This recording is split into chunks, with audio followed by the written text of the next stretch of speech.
Hello, my name's Jane Hissey and I'm the author and illustrator of the Old Bear books, and I'm going to read Jolly Snow to you today.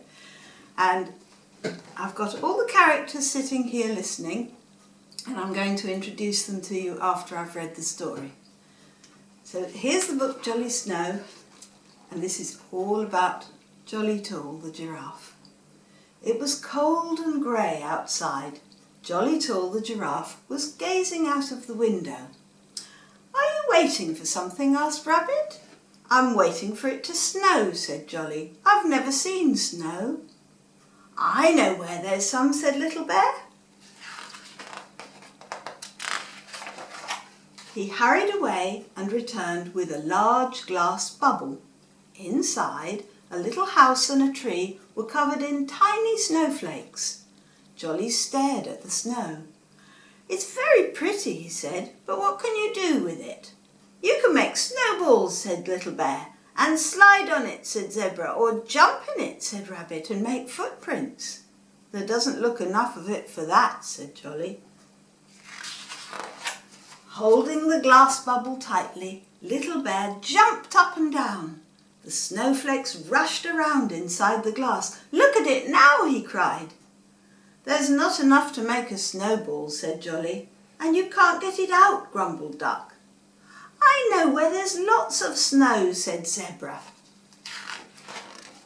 She led the way to the kitchen, where Bramble Brown was making biscuits. Because the dough was sticky, he was shaking flour all over it. Zebra galloped under the falling flour. "Whoopee!" she cried, "a snowstorm!" In no time at all, her black stripes had almost disappeared. Look, she's nearly white. Rabbit tried to pick up a pawful of flour. "It doesn't stick together," he said. "You can't make snowballs." "The dough balls are fun though," said Little Bear. He threw one at Rabbit and it stuck to his bottom. "Now you have two tails," laughed Little Bear. Zebra was jumping up and down. "The flour snow doesn't come off," she said. "Oh dear," said Bramble, "you need a bath." They filled a bowl with soapy water and the snowy Zebra climbed in.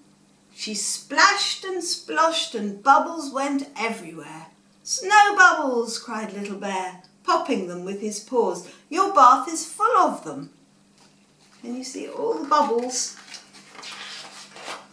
They rubbed and scrubbed until Zebra was stripy again. Then they wrapped her in a warm towel. "Now we can play with the snow bubbles," said Little Bear. He rushed over to Zebra's bath and stared. "Where have all the bubbles gone?" he cried. "I wanted them for Jolly." "Bubbles never last," said Duck, "and they make very sloppy snow. Let's ask Old Bear how we can make snow." Old Bear was making paper decorations. He'd made paper stars, where are the paper stars? There. Paper bells and paper lanterns. He'd even made paper snowflakes. You can't really play with these," said Little Bear, trying to slide on one. "That's because they're just for looking at," said Old Bear. "We want some snow for Jolly," explained Rabbit. "Snow you can play with." "What about these?" said Old Bear, scattering a blizzard of paper pieces in the air. "They're lovely," said Rabbit. "And they're slippery," said Little Bear as he ran at them, sat down and skidded across the room. "We need a sledge now," said Rabbit, "or you'll wear out your trousers." They found a cardboard box and cut away the sides. Rabbit tied a string to the front to pull it along. "It works!" cried Little Bear. "If we had a slope to go down, it would be even better," said Rabbit. Bramble found a big white sheet. "Here's your slope," he said. We'll hold it up and you can slide down." Little Bear and Rabbit climbed onto the sledge. "Ready, steady, go!" they called. Bramble and Jolly lifted the sheet. The sledge whizzed down the slope, across the room and into the wall on the other side. "We need a softer landing," said Rabbit, fluffing up his flattened fur. They piled cushions against the wall and pulled the sledge back onto the sheet. "1, 2, 3, go!" they called to Jolly. Up went the sheet, down went the toys, straight into the heap of cushions. As they landed, clouds of feathers puffed out of a little hole in the cushion. "Feather snow!" cried Little Bear, jumping on the cushion to make more feathers come out. Soon all the toys were playing with the feathers. They rolled in them and jumped in them and piled them in heaps. "Is this like real snow?" asked Jolly. "It's better," laughed Little Bear. "It doesn't melt or make you cold. Let's put some round the windows." He began to pile feathers in each corner of the window. "Someone's already done this one," he called. The window was all white, but it was on the outside. "It isn't feathers," cried Little Bear. "Look, Jolly, it's real snow." The toys stared out of the window. "Now we can play outside," said Zebra. But just then Bramwell arrived with a plate of his special snowflake biscuits. "I think we all need some of my snow first," he laughed. Jolly thought about the flour snow and the paper snow, the feather snow and the bubble snow. Then he looked at the real snow floating down outside.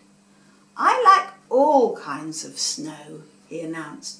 "But," he added as he munched a snowflake biscuit, "Bramwell snow is probably the snow I like best." Now, you can see all the toys here. There's Jolly, who hadn't seen snow before, and there's Zebra. Can you remember what Zebra thought would make good snow? The flour snow, and she went all white and had to have a bath when she ran in under the snow.